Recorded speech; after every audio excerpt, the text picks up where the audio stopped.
that's what my thoughts are on it. I mean, I don't think it's like anything extreme. But yeah, I thought that was unusual, but I think it's just, I think when people look at the Spurs and the Pistons, they just see two bad teams, that's all. They see two icons. Icons. You set the bar very low for what you consider an icon.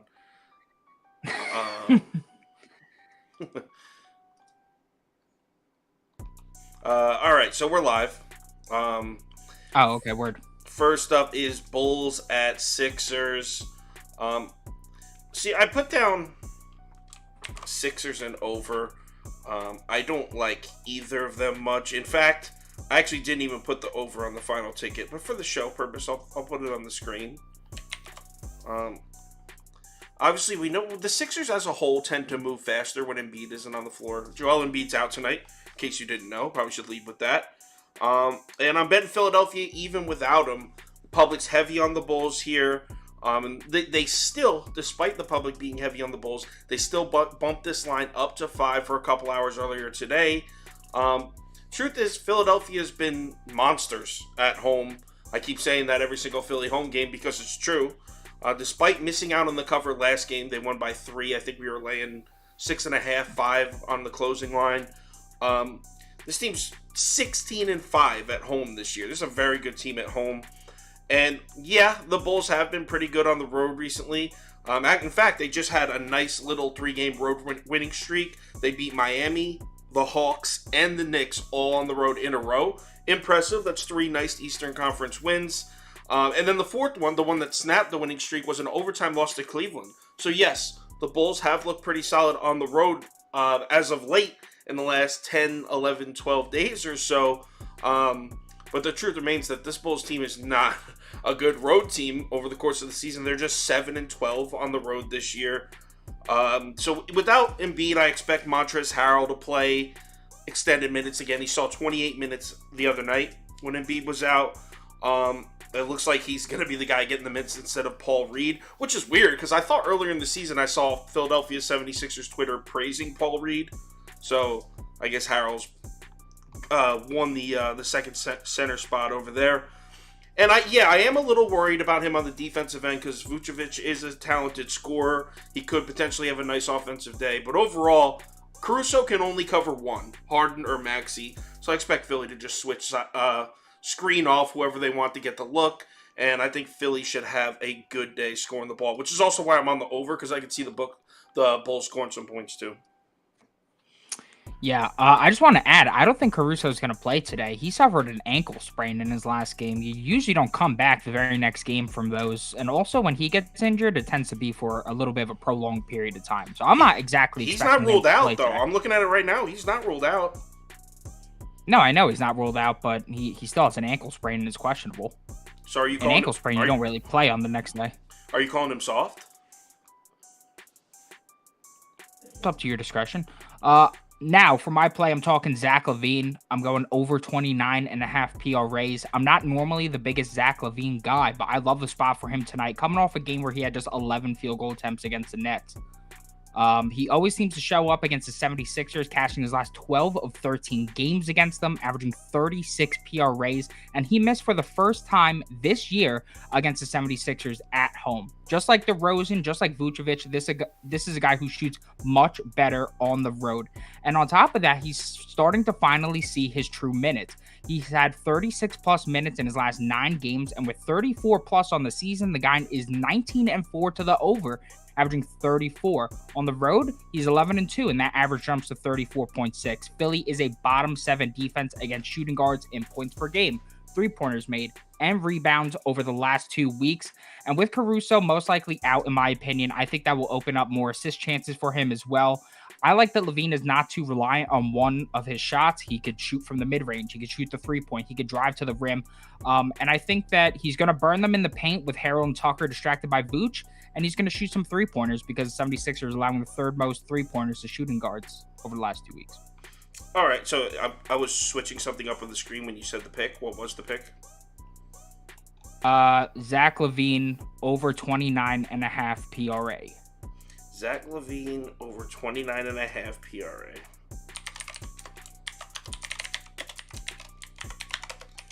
All right.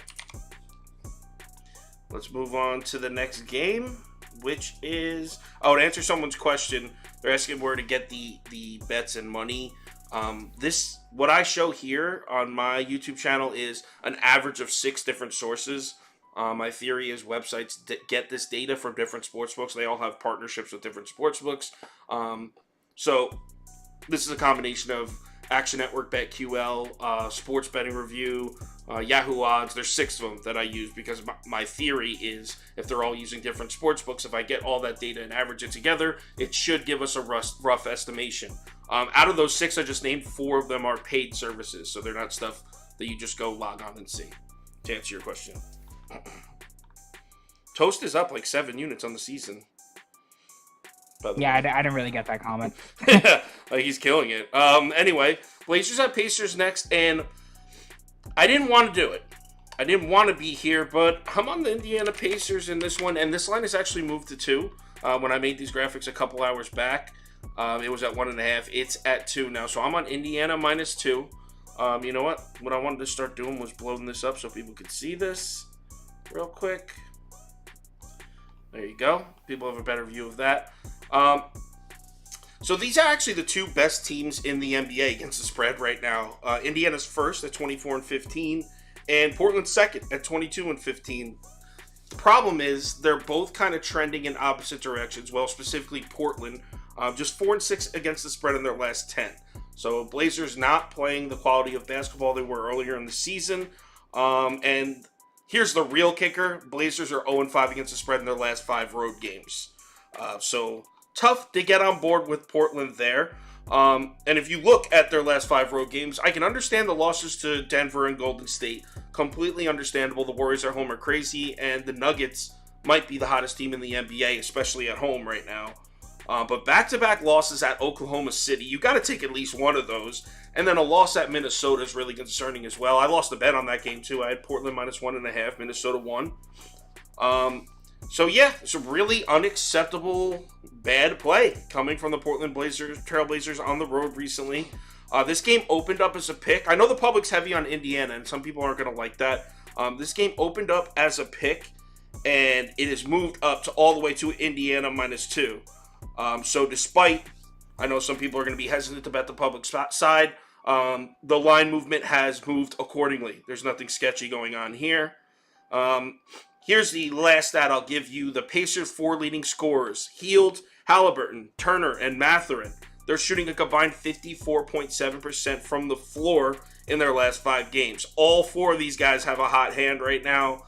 Portland's dead last at keeping opponents off the offensive glass in the last month.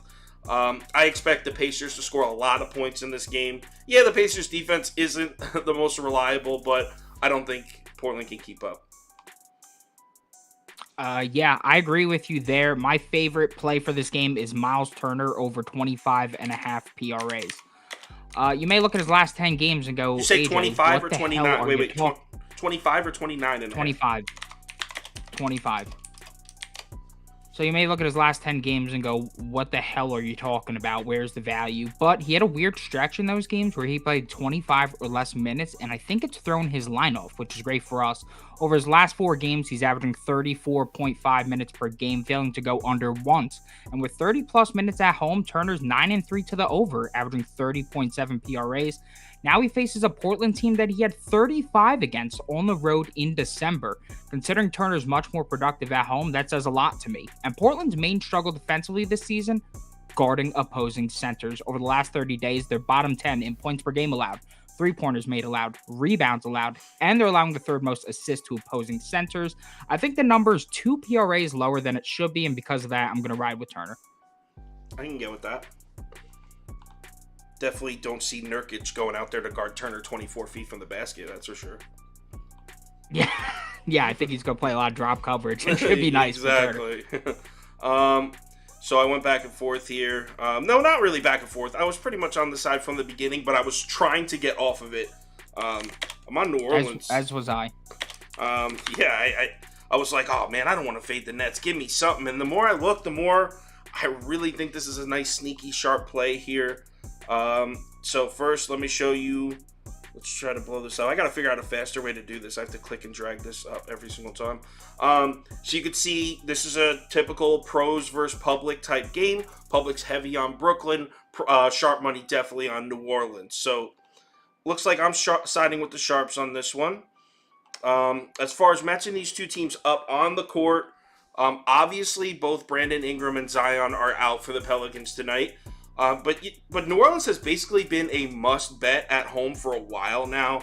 New Orleans 13-1 in their last 14 home games. 13-1. And 12 of those 13 wins, this is important, 12 of those 13 wins have come without Brandon Ingram. So this team has figured out ways to win, missing Brandon Ingram. And Zion's been a huge piece of that. So I'm not trying to minimize the fact that he's not going to... Oh, shit, I dropped my mouse.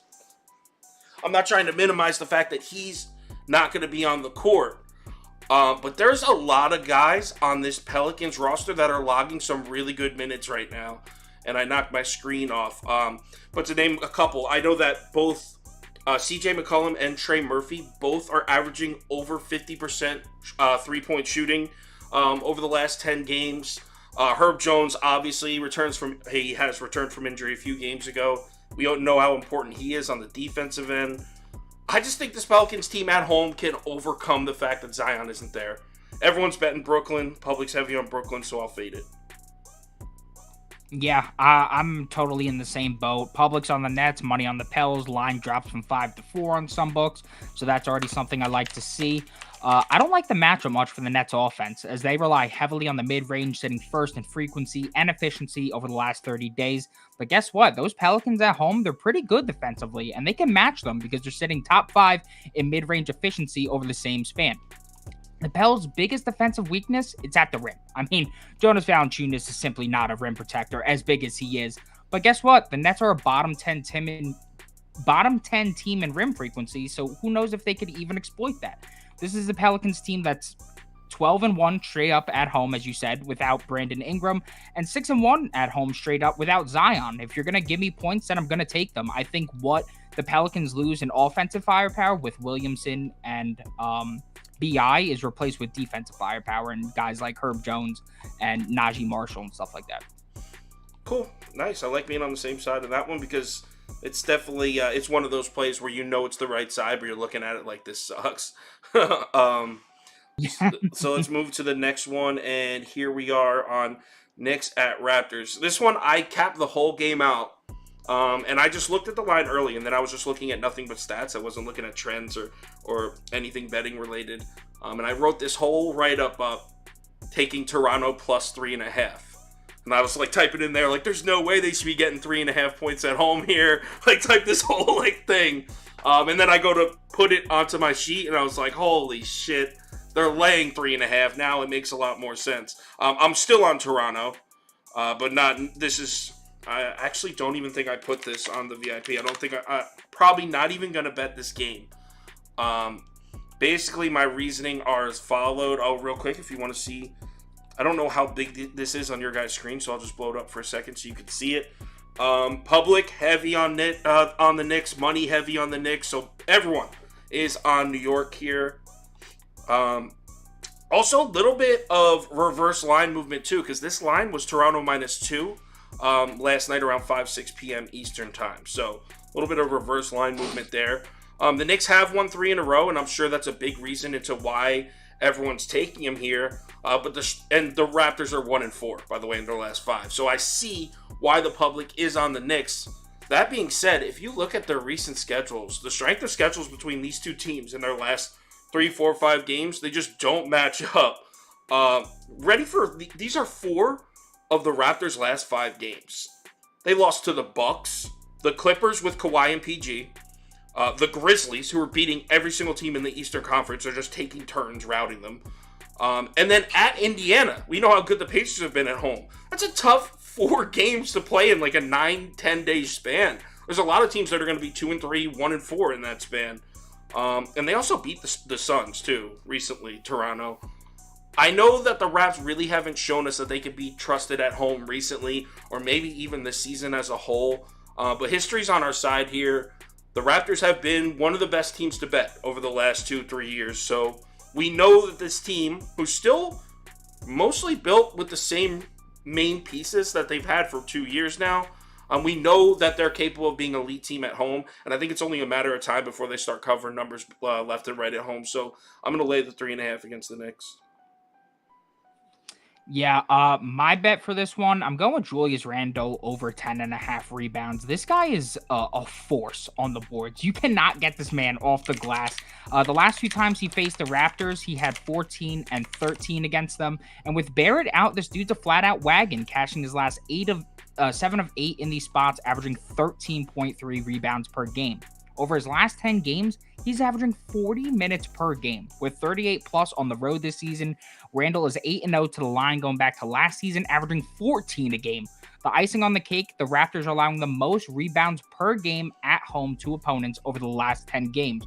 We just saw Giannis with 21, Bobby Portis with 12, Jalen Smith with 11, Steven Adams with 17, and none other than Julius Randle with 13 against the Raptors in the last 2 weeks. I think he keeps it going here with the minutes he's been given, and if you get it at 11.5 at plus money, I'd still put 0.75 units on that.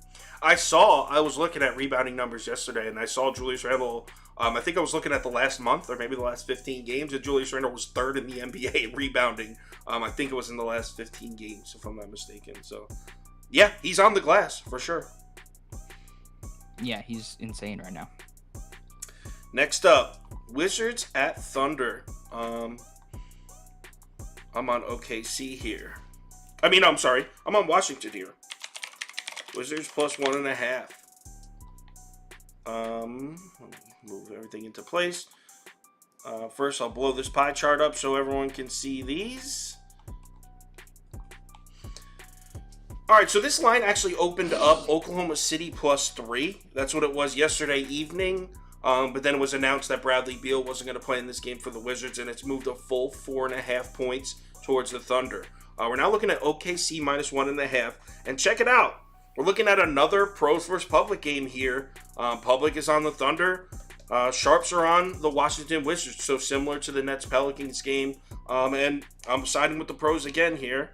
Let me shrink this down. I just realized it blocks your comments when I blow that thing up. You got to figure out a better way to do that. Put it on the list. All right. So it's not that I'm trying to say that Bradley Beal isn't important to the Wizards roster. Of course he is. We saw night and day when this dude was hurt, and then he came back. Then all of a sudden the Wizards were competitive. But check this out. The Washington Wizards, in their last 4 games, they're 3-1, right? That one loss, that's the only one of those 4 games that Bradley Beal played in. So the Wizards are 3-0 in their last 3 games without Beal in the lineup. And these aren't like, these 3 wins, they're 3-0. These aren't like scrub wins either. They beat the Phoenix Suns by 25. They went into Orlando, who was playing pretty well at the time. They beat them by 19 points in Orlando. And then they went into Milwaukee and beat the Bucks by 23.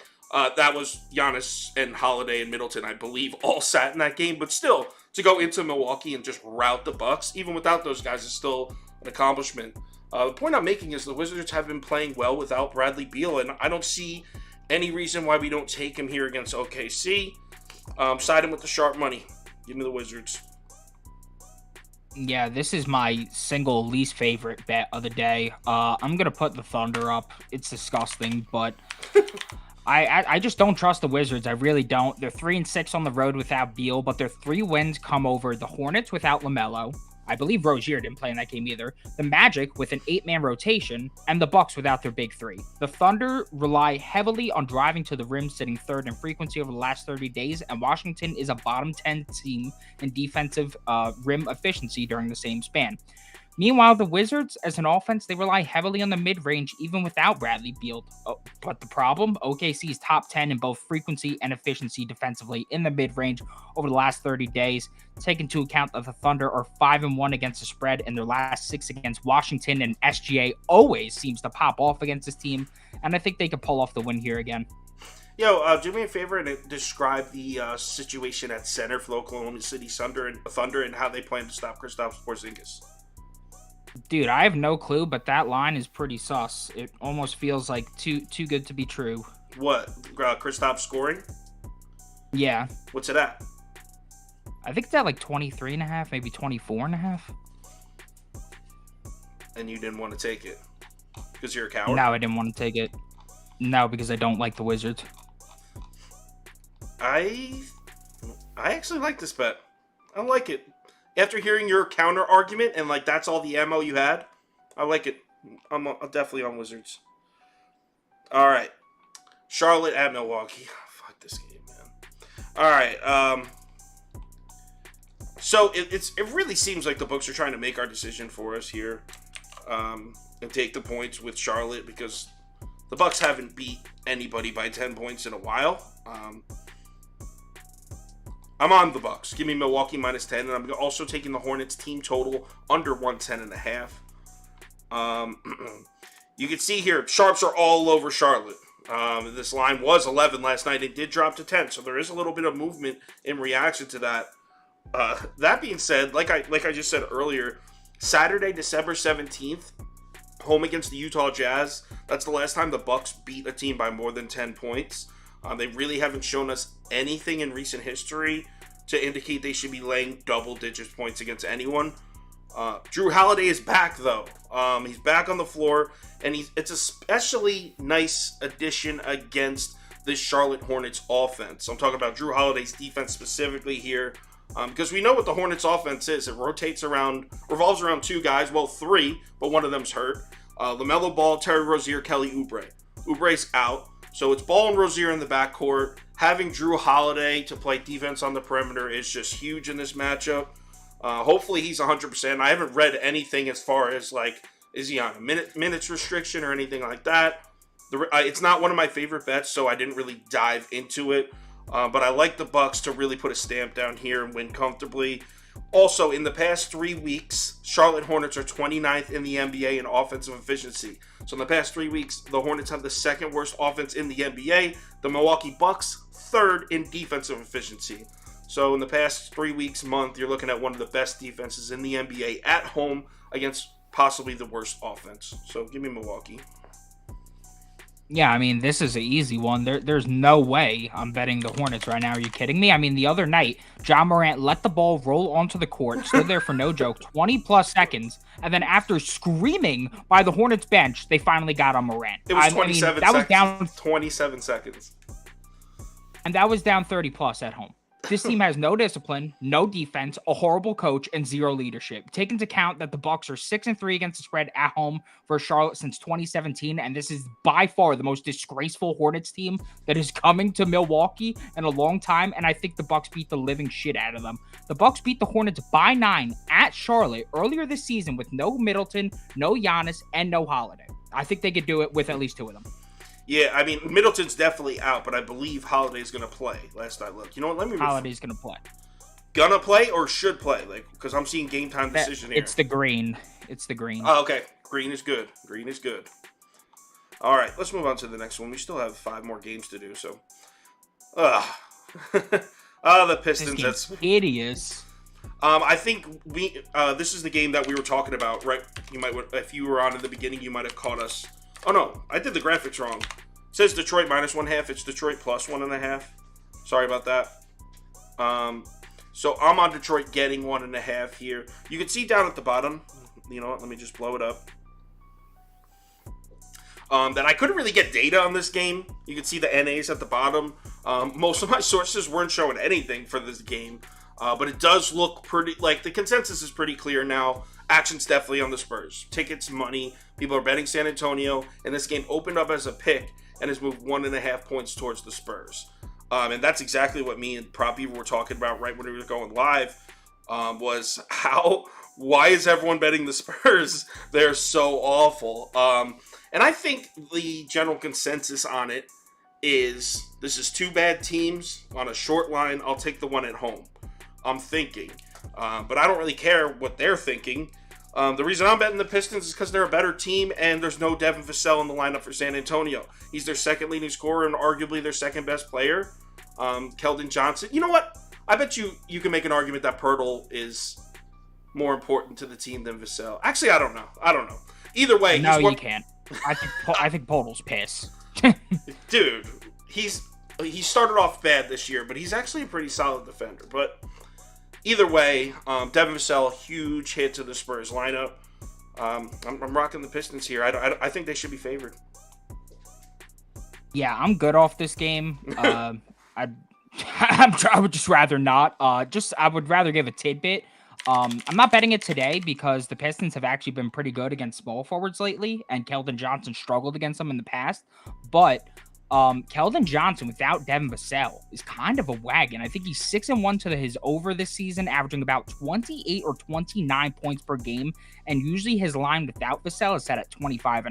So you're getting some nice value there if you want to take that in the future. I wouldn't recommend it for this matchup, but when he gets a nicer matchup, I'll definitely be betting that. All right, yeah, I'm cool with not spending much time on this game. It sounds like you're on the same page. Yeah. Next one, Cleveland at Denver. Another bet that I don't really love. This should be a cool game to watch, though. I'm on Denver. I'm going to lay the points. I felt like an absolute fool last night. If you didn't watch last night, I went 1-3 last night in the 4 NBA games. And it was coming down to the last one, right? Clippers, Nuggets. And that was the game on TNT, so I watched it from the beginning. And from like 3 minutes into the first quarter, I knew that I had made a great mistake fading the Nuggets at home. It looks like, look at all this sharp money in the bottom left. You can see, sharps like Cleveland here. I can't get there personally. There's no Donovan Mitchell in the lineup for the Cavs tonight, but it looks like Darius Garland is going to return to the lineup. So, yeah, they lose Mitchell for the night, but they get Garland back. Mitchell's been playing pretty well, so it's probably a loss, but Garland's also the man when he's hot, too. So, Denver is 15-3 straight up at home this year. That's second best in the NBA behind Golden State. They're 4-1 against the spread in their last 5 home games, and they're 9-0 straight up in their last 9 home games. Denver is red hot. They're flying under the radar too. It reminds me of the Nuggets team that was like I think they were the 1 or the 2 seed a few years back. They're just playing basketball at a level you could say maybe the best team in the NBA right now, and nobody's talking about them. That's how it is with the Nuggets. And I know they're on a back-to-back, but last night's game was home also, so it's not like they had to travel or anything. Again, not going to be a huge bet, but I'm really not comfortable fading the Nuggets at home right now. I mean, it was a back-to-back, but was it really? The Clippers didn't even play their starting lineup in the second half. Yeah. most of the Denver starters played 20 minutes, so I'm not concerned about that at all. This is by far my favorite spread pick of the day. I love the Nuggets minus 5.5.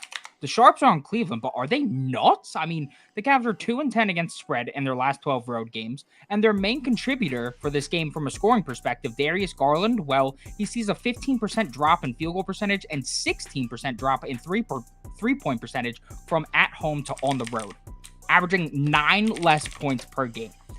While LeVert has stepped up lately, this defense is simply trending downwards as well. Over the last 2 weeks, they're bottom 6 in efficiency. And another thing is, during that time period, they are 30th in defensive 3-point efficiency. Guess who's first in offensive 3-point efficiency during that time period? The Nuggets. We got the Nuggets, who are cover machines, coming in the last 5 of 6 at home, last 7 of 9 overall. Goodbye, Cleveland. Give me the Nuggets. I love this bet. Nugs. I wish I had talked to you about this game before, because I think I only put it as a half unit on VIP. If I knew that you were that big on it, I would have upped it. I like it quite a bit.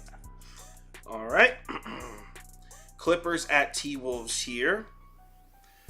This is one of those games where it's like, how much time do you really want to spend talking about this? We don't even know who's playing. Not much. So I actually wrote 1, 2, 3 sentences for this. So I'm putting Clippers up here. But honestly, until we know who's playing, there's really not much to say. Both Kawhi Leonard and Paul George are questionable. If they both play... But again, this is what I said last night about the Clippers. But if they both play, the Clippers are in danger of losing their 5th straight game tonight. So I really, really don't think they're going to do that. And I don't trust Minnesota at all. But without knowing who's playing, what's the point of wasting your time rambling about it? I like the Clippers if they both play. There's enough games on the board where we don't even need to talk about this. Yeah, I would probably lean the under if they both played, because Kawhi Leonard, not only is their lineup one of the best defensively in defensive rating when he's on the court, but the Clippers' offense is bottom 5 on the road. So that's just a perfect recipe for an under. And then, honestly, you don't got to write this down, but if Kawhi doesn't play and Paul George does play, then I'm going to look into Paul George's rebound over, because every time he plays the Timberwolves, he goes nuts on the glass. Really? Yeah, like 9, 11, 9 rebounds last 3 times he played them. And with no Cat, I feel like it only could be better. Yeah, I mean, Rudy's a softie down low these days. Stop I mean, I won't stand for Rudy dude, Gobert slander. he's shameful. That trade was shameful. That was piss. I mean, it's not his fault. He's not the one that made the trade. I'm just talking about him. He is 3 defensive player of the years. I know that you don't value defense because you play a lot of 2K, but this dude. I love defense, but he's a literal offensive cancer. He sucks. You just called him cancer. All right. I mean, anyway. Miami at Phoenix. Damn it, I messed up the line on this one too. Miami's laying 2, aren't they? Yes. You know what? I don't want to sit here and talk with the wrong lineup, so give me 10 seconds to fix this. Miami -2. Sorry about that. No, it's all good. All right. So I have 2 bets on this one, and I think I'm on the right side of both these. So first up, give me the Heat -2, and I'm also taking Phoenix team total under 106.5. I was at -115, I believe. So Miami to cover, Phoenix team total under. Break out my notes. All right. So, Phoenix was my bet of the night on Wednesday night, by the way. So I haven't been in fade the Suns mode, and it cashed for us. We had Phoenix plus 5.5. They lost by 2. So our bet of the night cashed with Phoenix. That was a spot I love the Suns. This just isn't at all. This is almost the opposite. The Suns just don't have any offense right now. Cam Payne is out again. He came back, barely played in 2 games. Now he's out again.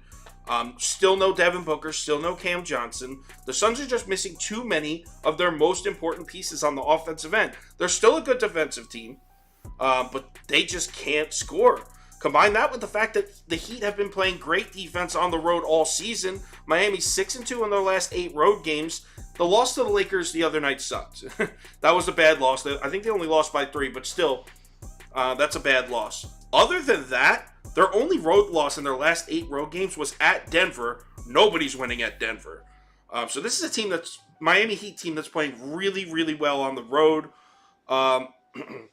I actually think this Heat team's a bit of a problem on the road moving forward. The Suns, man. Do you know the Suns are 1-7 straight up in their last 8? They've lost 7 of their last 8 games. They failed to score more than 104 points in 4 straight. I don't really expect Miami to march into Phoenix and score a bunch of points on the Suns' defense. That being said, I think there's a really strong chance the Suns do not see triple digits here. I'm thinking like 108-98 final, Heat's win. I would lean under as well, but I decided to go with the Phoenix team total under instead of full game under. Yeah, so I would also go with Miami -2. As you said, dude, on the road, they're animals. They are! Home all season long. Because at home, they play 0 defense. I don't know what the issue is, but they become like a bottom 5 defensive team. But on the road, they're like top 3 in defense. They're a good offensive team. And the Phoenix offense without Devin Booker looks horrendous, anemic at best. So that's one play I like. But probably my favorite play for this game is Ayton over 9.5 rebounds. -127, or you could save some big if you're feeling shiesty and you could do double. That's -115. But I'm gonna go with the 9.5 rebounds just because Bam is nasty down low. I don't want to mess with him. He always shows up on the glass against Bam, and I expect him to do it again tonight. He's never missed this mark through 7 games against Adebayo, averaging 12. And now the Heat are struggling to keep big men off the glass. On the season, they're the second best team on the boards for centers, but if you look over the last 2 weeks, they're in the bottom 12. And in fact, the last 5 of 6 centers to face the Heat have cashed their over. This is a pretty solid spot for Ayton, as with rest splits in 1-day rest, he's cashed his last 11 of 15 games, averaging 11, and with Payne, Booker, Johnson, and Crowder out, I'm expecting him to play heavier minutes here. And with 30 plus, he's cashed his last 11 of 13 games, averaging 13 boards, and he's 6-1 at home, averaging 13 boards. Total in this game is 214. They're trying to tell us that some shots will be missed here, and I think that he hits a number yet again. Comment comes in from Jaden Williams. DeAndre Ayton is so mid. Ayton is, I don't know what to say. Like, I like Ayton quite a lot at times, and other times I'm like, Jesus Christ, this guy's terrible. So I don't know. He's up and down. Just one game remaining on the docket. Hawks at Lakers. Definitely on Atlanta laying the 2.5 here. Definitely on the Hawks. So first off, we have a little bit of reverse line movement. Let's pull up the chart so everyone can see it. All right, so last night at 7 p.m., the line was Lakers +1. And another one where I was having trouble getting data, but if you look at the one from just a couple hours ago, across the board, all sources are saying public is heavy on the Lakers, money heavy on Lakers. So action's been coming in on the Lakers. Line still moves the other way. Now, also, there's some injury concerns that could be the reason for that line movement too, and we'll talk about that in just 1 second. The Lakers have won 4 of their last 5, and including a very impressive road win at Atlanta too. They just beat the Hawks in Atlanta, a spot where the Hawks really play well. They really have played well at home over the last few years. But other than the fact that the Lakers have won 4 of their last 5, I'm not seeing any other angles that point to Los Angeles here. I don't know why the public is so heavy on the Lakers. There's no Austin Reeves, there's no Lonnie Walker, and there's no Troy Brown Jr. You can make an argument that that's the Lakers' 3 best outside shooters right now, as far as spot-up shooters, probably. LeBron's a game-time decision. He's most likely going to play. But without the outside shooting, how are the Lakers going to hang with the Hawks? Because the Lakers have not been playing great defense. In the past 3 weeks, the Lakers are just 20th in defensive efficiency, 30th in forced turnover rate. This team does not create any turnovers. And in that same time frame, Atlanta's 7th in offensive efficiency and 4th in turnover rate. So you have a team that can't make stops and can't force turnovers against a Hawks offense that shoots the lights out and doesn't turn the ball over. If we really break down the numbers, we could definitely find some shit that points to the Lakers being able to get buckets at the rim tonight. Definitely. I will agree with you. I think the Lakers will be able to get to the basket and get some easy layups. That being said, I still can't see him hanging with the Hawks because the Lakers defense just hasn't been good. And the Hawks really are loaded with on offense. Even without Capella. AJ, do we have anything on Capella yet? Is he playing or is it still up in the air? 10:30 game, we probably don't know anything. Yeah. So even if Capella doesn't play, I still love this. I'm actually going to bet it now because if he does play, it's announced that Capella's playing, I could see this going up to like 3.5. But yeah, definitely on the Hawks in a score fest, and you can see the books agree with me because the total for this game is 242.5. You know what's weird? If you click on his profile on RotoWire, Clint Capella, it says won't play Friday. He's listed out for Friday's contest, and that was reported yesterday. But now it's today, and he's a game time decision. Yeah, now hold on. I'm going to see if Underdog has tweeted anything about him. Yeah, like, did he get upgraded? I'm confused. You can go ahead and start talking about your thing. I'm going to look.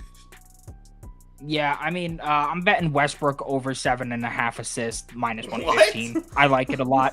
Even if it's a blowout, I like it. He's been one of the best passers in basketball this season, and I expect him to flex that muscle against his Hawks team. A Hawks team that he owns in the dimes department. His last 3 games against the Hawks as a Laker, 13, 12, and 11 assists, and he only averaged 30 minutes per game during that span. Now he's without AD, Lonnie Walker, and Austin Reeves, and while that takes some shooters off the floor, that's going to give him more minutes, and that's what I want to see. Because with 30-plus minutes, he has been an animal, and in those 2 spots where there's no Lonnie Walker and AD, he has 11 and 9 assists on an average of 33 minutes. Well, guess what? With 28-plus, he's cashed his last 11 of 15 games, averaging 9.7. Atlanta's bottom 6 in assists allowed per game over the last 30 days and over the last 2 weeks. And with the history, increased minutes, I got to ride with Dangerous. I got to. That's not dangerous. That's Russ Wilson. Nah, he's dangerous. Mr. Unlimited. So you don't agree with me on the Hawks? You're not taking the Hawks here? I mean, I don't know. It's probably a good angle, but I'm good. Westbrook over assists that's your angle. Mm-hmm. All right. So that's it. We got through those pretty quick for 11 games. So the VIP's already up. There's only 2 top bets. But what I was doing is I put my 2 top bets down. I'm making my list, and I got 2. And then I'm like struggling to find the other because I tried to do top 5. And then I'm like, yo, there's only two top bets. There's only two top bets. So what I did was, it says top bets and there's two. And then I put three more in a section below it. So you can see what the other three would have been if I made a top five. That's how I figured the best way to do it was. So that's already posted. My KyleKirms.com or on the app if you're interested. AJ, you're coming over right now to do NFL videos, right? All right, let's make some NFL content. We'll be posting those up tonight. Let's start the weekend off right in the green. Thanks everyone for watching as always. Have a great night. Hit me up on Twitter if you need anything.